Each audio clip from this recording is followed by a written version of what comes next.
오늘은 로마서 8장 1절에서 11절의 말씀으로 성령의 사람이라는 제목으로 함께 로마서 말씀을 나누겠습니다.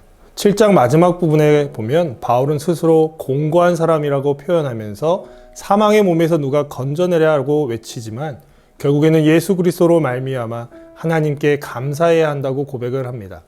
이런 고민과 고백을 할 수 있게 된 것도 하나님이 우리를 향해 보여주신 크신 사랑 때문입니다. 우리 안에 성령이 있기에 가능했던 것인데요. 우리 자신을 스스로 점검해 볼 필요가 있는 것입니다. 먼저 바로 내 안에 그리스도가 있는가에 대한 점검을 해볼 필요가 있습니다. 예수 그리스도는 누구이신가 하는 질문이 바로 그 질문입니다. 예수님은 우리 인생의 주인이시고 살아계신 하나님의 아들이십니다. 그리스도는 이 땅에 죄로 인해 죽을 수밖에 없는 우리를 위해 육신의 모양으로 오셔서 죄를 정하신 것입니다. 예수님이 이루신 일이 우리와 관련이 있으려면 예수님이 오신 사실과 오셔서 이루신 일을 우리는 믿어야 합니다. 그 안에 내가 죄인임을 고백하는 것이 포함이 되어야 합니다. 곤고한 사람으로 매일 이중적인 삶을 살아감에도 우리가 주님의 전에 올 수 있는 이유는 예수 그리스도가 우리 안에 있기 때문입니다. 이 모든 것이 하나님의 은혜이고요. 하나님의 뜻과 계획이었음을 우리는 확인해야 될 필요가 있는 것입니다. 성령의 사람에게 주어진 은혜 그 첫 번째는 그리스도 예수 안에 있는 자에게 정죄함이 없다는 사실인데요. 죄를 지으면 바로 죄책이 존재합니다. 그런데 요즘은 이런 죄책보다는 죄에 대해 둔감하거나 뻔뻔해져 있음을 실감합니다. 죄에 대해 민감해져 두려움만 가져서도 안 되겠지만 뻔뻔해져서는 결코 안 될 것입니다.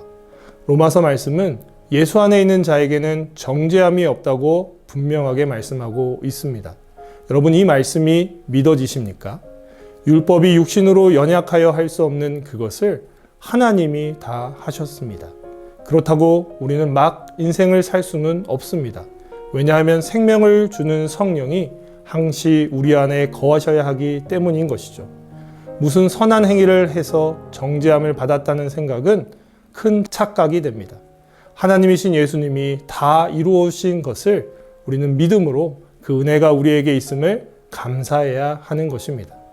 성령의 사람에게 주어진 두 번째 은혜는 육신의 일이 아닌 영의 일을 생각하게 한다는 것에 있습니다. 육신을 따르는 자는요, 육신의 일을 생각하며 살아갑니다. 육신이라는 표현은 전적으로 타락을 하여 우리의 생각과 말과 행동 등의 전적 타락을 의미하는 것이죠. 하나님이 싫어하시는 것들을 행하고 살아가는 모든 게 다 육신의 일입니다.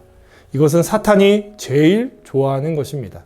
결국 세상의 문화와 타협하여 살다 보면 돈을 따라 살아가게 되어 있고요. 세상의 소리에 반응하면서 살게 되어 있습니다. 결국 죄의 삭은 사망이므로 이 육신의 생각은 사망밖에 남지 않게 됩니다. 이런 일들은 결코 하나님을 기쁘시게 할 수 없습니다. 성령의 사람은 영의 일을 생각하게 되어 있기 때문입니다. 그렇다면 반대로 영의 일을 따라 사는 자는 어떻습니까? 성령을 따르는 자는 성령의 일을 생각합니다. 영을 생각하며 살아가는 자에게 생명과 평안이 주어진다고 로마서 본문은 말씀을 합니다. 이것이 가장 복된 일임을 알아야 하겠습니다. 성령님이 우리 안에 있을 때 우리는 참 자유함을 누리면서 영의 일을 생각하며 살아가게 됩니다. 다음으로 성령의 사람에게 주어진 세 번째 은혜는 성령으로 말미암아 죽을 몸도 살리심을 받는다는 데 있습니다.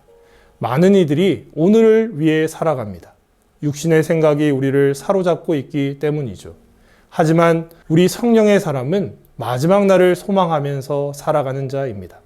예수님께서 죽으시고 다시 사신 사건이 우리에게도 일어날 것을 믿기 때문에 우리는 세상 사람들처럼 오늘 하루를 위해 살지 않습니다. 공동체 안에서 함께 그것을 꿈꾸면서 다시 오실 예수님을 바라보면서 살아가게 되어 있는 것이죠. 사랑하는 여러분, 우리 모두는 성령의 사람이 되어 있음에 감사합시다. 내 안에 존재하는 이중적인 삶의 모습이 있다는 것도 바로 우리가 영의 사람이기 때문에 고민하고 살아가는 것입니다. 나를 성령의 사람으로 변화시킨 주님의 은혜를 찬양합시다. 성령이 바라시는 대로 영의 생각대로 우리의 젊은 날을 준비하며 나아가는 귀한 인생이 되시기를 주님의 이름으로 축복합니다.